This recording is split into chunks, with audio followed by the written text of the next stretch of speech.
conversation is going to be about cybersecurity. And we're going to talk in particular about cyber criminals and some of the deeper things regarding cybersecurity. So I want to first introduce one of our jury members, Alberto López. Alberto López is Director of Cybersecurity and Intelligence Solutions at Mastercard. Welcome, Alberto.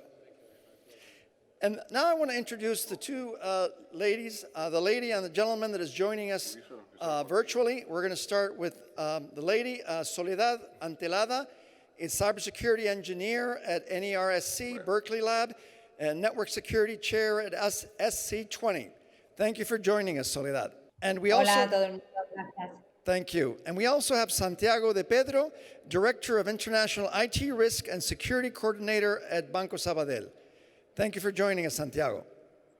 Hi, everyone. Hello.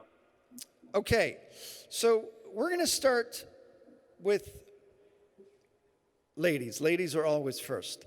So, Soledad, you know, we've heard a lot about cybersecurity today, but how do you stay ahead of the cyber criminals?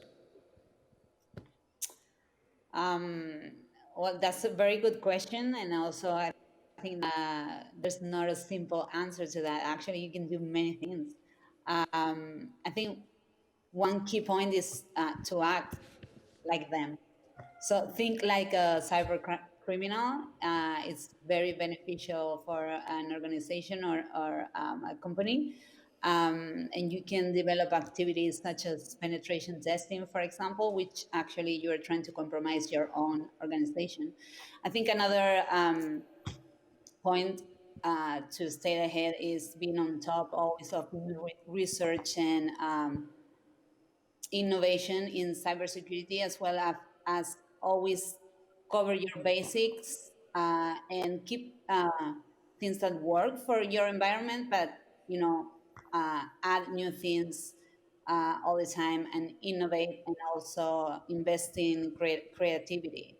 So you don't become a static environment, which is easier to attack, basically. And I cannot put enough emphasis on this always. I think training of people, promoting cybersecurity culture to everybody across companies, from staff to managers to peers. That's what really pays off. Okay, thank you, Soledad. This one's for you, Alberto. Yeah. What's the relevance of biometrics today? Is it becoming big? Do you think that's the future? Absolutely. It's the present and the future of authentication of the customers, and even more right now with the PSD2 entering into force 1st of January for all the e-commerce transactions that we will do it into Europe. And in this regulation, they put a lot of emphasis in the biometric environment. In fact, the new revolution on authentication is authenticate yourself with two different factors. One of them could be something that you have, for example, your mobile phone. Your mobile phone is unique, only you has the mobile phone. The second factor could be something that you know, that is the normal password or PIN number that everyone uses, but sometimes the people forget this password.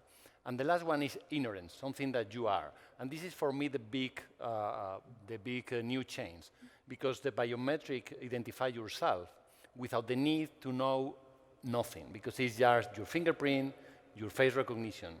And the people are using it every day more and more thanks to the mobile phones. And for example, if you use Apple Pay, Google Pay, or Samsung Pay, you only need your fingerprint. You don't need to remember your PIN number. So for me, biometric is really the future of the authentication. Thank you, Alberto. Quick question here, Santiago, for you. Is the world more cyber vulnerable now after COVID-19? Indeed, many companies had to rush and massively extend remote working methods, and also obviously pivot their businesses quickly to ensure they could support their entire service offering through digital channels. And unfortunately, some of these companies had insufficient time and expertise to review the cybersecurity implications of the changes that they were carrying out. The aim of that is that they increased the attack surface of their operations, they made themselves more vulnerable, and in short, they obviously are more at risk now of suffering a cyber attack. Other, I would say, more fortunate companies, however, were capable of leveraging their expertise the resources to understand how essential cybersecurity actually is and had become during this pandemic. And they realized they had to increase their controls, adjust and compensate for this new normality we're living in. And these companies took into account that their online services were crucial for their survival and that they had to protect them with utmost care. In our case, with Banco Sabadell, we quickly increased our cyber defenses. We intensified 24/7 surveillance over our services and our systems with a combination of technical and operational controls.